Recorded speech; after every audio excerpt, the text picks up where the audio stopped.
Hey, what's up? So today I have for you an updated Altergeist deck profile. Um, I really love this deck, and I did play it at my locals over the past 2 weeks ish. And the deck honestly hasn't been doing me really that much good. I think it's just because I'm still really new to the deck, and I don't know really everything that the deck can offer. Um, but I'm still learning with it. It's still a lot of fun to play with. Um, I've gotten into a lot of grind games. I've surprised some people. It's a really good deck to start learning about like chain links and stuff like that, interactions and certain interactions. So, um, I'm getting a lot worth out of it from the learning, rather than just winning. So, let's go ahead and get into the profile a little bit. Now, if you see my last one wasn't as good as this one. I've definitely updated this deck a lot to help it out. Um, so we have three multi-faker, which is the card that kind of runs the deck. If you activate a trap card, you can special summon it on a new chain link. So after a resolution of a trap card, you say, I want to use multi-faker, special summon out multi-faker, and then on another new chain link, multi-faker will special summon another card, Altergeist monster from the deck. Um, Next, we have a really good starter for the deck, which is Marionetter, which is when it's normal summoned. You can set a Altergeist trap directly from the deck to your spell and trap card zone. And then you have another effect too, where you can target another Altergeist card, send it to the graveyard, and special summon something out from the graveyard, which is usually not going to pop up.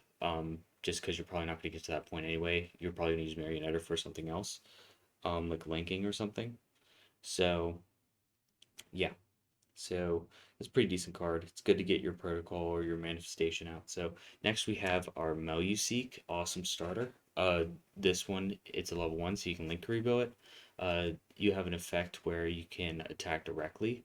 And if you do battle damage to your opponent, you can target one card your opponent controls and send it to the graveyard. So it's a good anti-destruction card. You can just get it to send. So next we have Silquatus.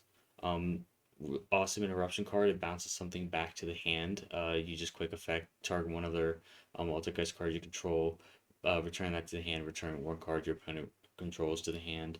So normally after when you special summon out Multifaker, you most likely want to special summon out Silk. Sometimes I do a Marionetter, or sorry, Seek if I end up knowing I'm going to get not die that turn and uh, get some extra effect off with the Seek. So then we run one Kunk Query. Um, Really awesome card. You can special summon off of a multi-faker. When it's special summoned, you can target one card on the field. Um, while you control an Altergeist card. Oh, sorry. You can target. Uh, I'm reading it wrong. When your opponent monster declares attack, you can special summon it to negate the attack. And whenever it's special summoned, that's even by like multi-figure. It's in any other way. Uh, you can target one card on the field and negate it while this is face up on the field. So I've shut down Runic with this card a lot because I just hit Runic Fountain and just leave it there. So really awesome, really cool card. That's it for the monsters. That's all. We don't run really many hand traps, monster hand traps in this deck, really at all. So, next we have two protocol. We're gonna skip the spells for a second. We're gonna get into traps. Two protocol. Awesome interaction with this card. I'll get into here in a minute.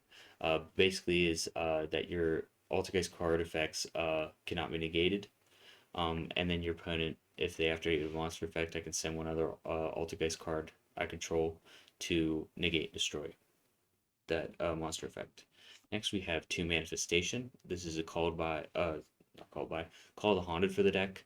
And then you can just banish it, target one alt dice, trap in your graveyard, and add it to your hand. So, you're never going to use that. So, you don't have to worry about that.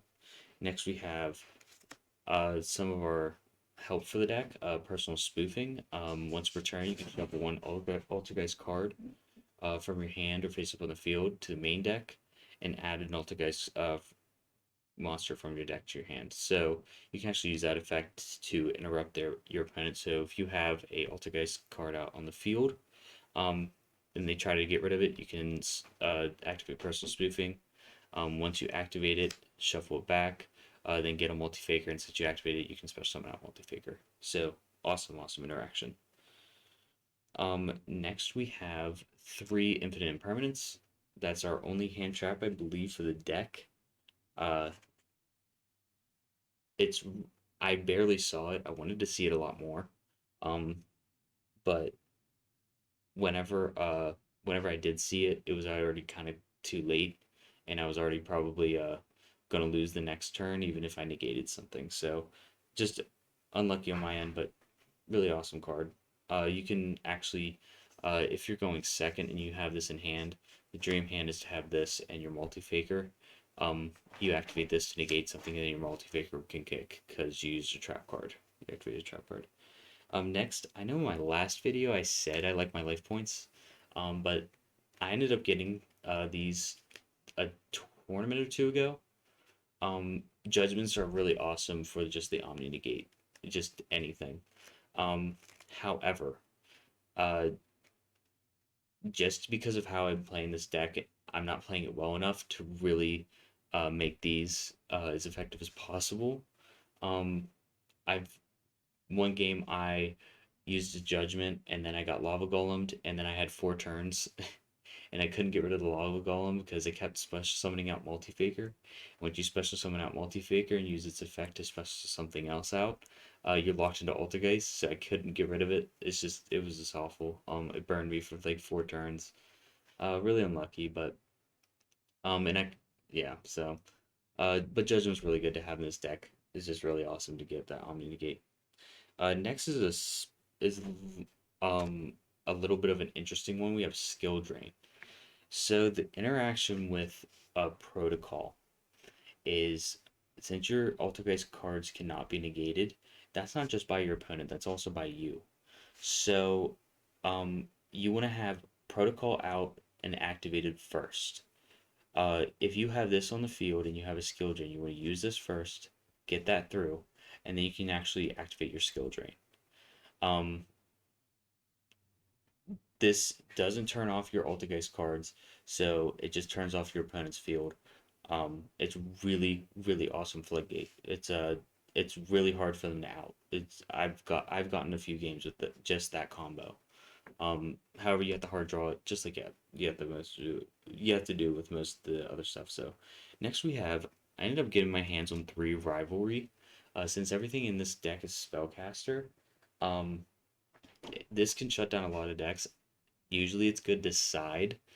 However, I main deck it just because I know that it would be a problem if I didn't have it game one, especially if I'd lose die roll. Oh, also, if you lose die roll and you go second, this deck is very hard to deal with, hard to use because you then have to interact with their board, and it's terrible. So if you lose die roll, you most likely lose. So fair warning. Next we have 3 Crackdown.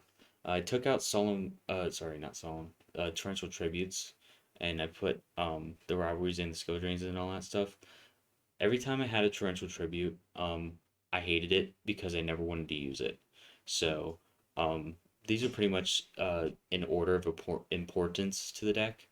So you would side out these first, these second, these third, and then these fourth, and then you want to keep almost everything else in your deck.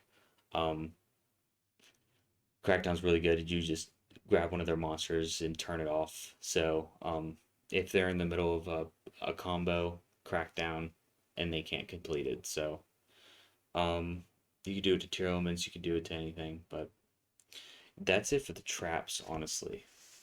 I think this is a better trap lineup than what I was running before. And I guarantee if I didn't have torrentials, um, I would have probably been able to win some of my games because I would have rather taken their card than rather destroy the whole field. So, um, yeah. So don't run torrentials. It's not the best, in my opinion. Uh, Next we have our only draw power of the deck, Pot of Extravagance. Um, you just need it. You don't really need much of your extra deck. I'll show you here in a second. And then we have our awesome tech, our Secret Village of the Spellcasters. I caught a lot of people off guard with this, and they could not deal with it. They either didn't run a Harpy's Feather Duster, which is already a hard draw card, um, and it's just they just really couldn't out it. They didn't have any monster effects that could get rid of it. It's just really hard for them to deal with. That's it for the main deck. The main deck, since I switched it up, it's done a lot better than what I had before with the like torrentials and like just other junk in it. But now we go have our extra deck here. So first we were running 3 Hextia. This is what you want to link into a lot of the time. Um, I'm going to be honest with you, I haven't really made it to getting into really a lot of link plays, just because the metagame right now is really difficult for uh, decks, older decks like this. They just get power crept, um, but Hextia is an awesome card. So next we have Link Karibo. I saw it most of the time when I was playing because we had a Maluseek. You get the Maluseek effect since it was sent from the field to the grave. You get your Link Karibo. So and then the other stuff's just kind of like whatever you want. I put in 2 Prime Banshees, um, hoping that I could ever see them, and then really whatever else you want. I just put in like Phoenix, Appaloosa, Almirage. Almirage you can also they kind of go together. You can use it if you don't have Link Garibos or whatever. Um, Cerberus. It's just another nightmare card to get out. Then Burl Sword if I ever want to go for game. IP for I would actually use this for like a lava golem or something that's on my side of the field. That's just to get everything out. And then random Abyss Dweller. It's not entirely necessary, but you have three extravagances, so um yeah. Another little tip with the deck is that if you draw into all traps, you're most likely going to have a hard time trying to win. You really need at least one Altergeist card. It doesn't even really matter what it is, preferably one of the 3 starters. But these are other options too. Let's say you don't have anything in my deck. I have other options here. So first, we have 3 dimensional fissure, or sorry, barrier. Um, actually sided this in a lot. Against Tearlaments, it shuts off fusions. Um, Against I've done ritual decks because you can call ritual on it. You just call ritual XYZs and all that stuff. It's really good to just kind of stall a turn to get whatever else you need, or they just turn them off. So next we have 3 Metaverse. I'm so glad they brought this back to 3 for this deck. If you're against something very, very spell heavy and you need to make sure that those don't activate, like for example, branded or anything like that, uh, you then have 3 other options to get to Secret Village. So, and there are also traps, which helps with the deck. I want to get my hands on another one, but I only have 2. This actually did come up. I played against 2 elements. Is it's a different dimension ground. Any monster sent to the graveyard is banished instead. I shotgun this standby phase and they just passed turn because they couldn't do anything. Um, I really wish I would have been able to win that game, but I didn't because I don't really uh, fully 100% understand how to pilot this deck. And then we have 3 Solemn Strikes. If you like the life points, like I do, I could actually put these in for the Solemn Warnings, or sorry, Solemn Judgments. However, you want to side these in if you know that they're playing a very, very monster heavy setup, because it shuts off their monster effect. So, against Fluon Reese, you want to put this in because that would just, if they activate their effects, you can strike it. Um, and then any other generic trap, really, if you want to put it into here, that's what, 3, 6, 9, 10, 11. Yeah, I had 3 other ones, um, but yeah, it's a 40 card deck. If you have any questions, let me know in the comments or anything about that. If you have any suggestions of what the deck can be added in, like for example, torrentials, you can even add that as a side, but I hate them, so I'm not leaving them in. But yeah, let me know. Thanks.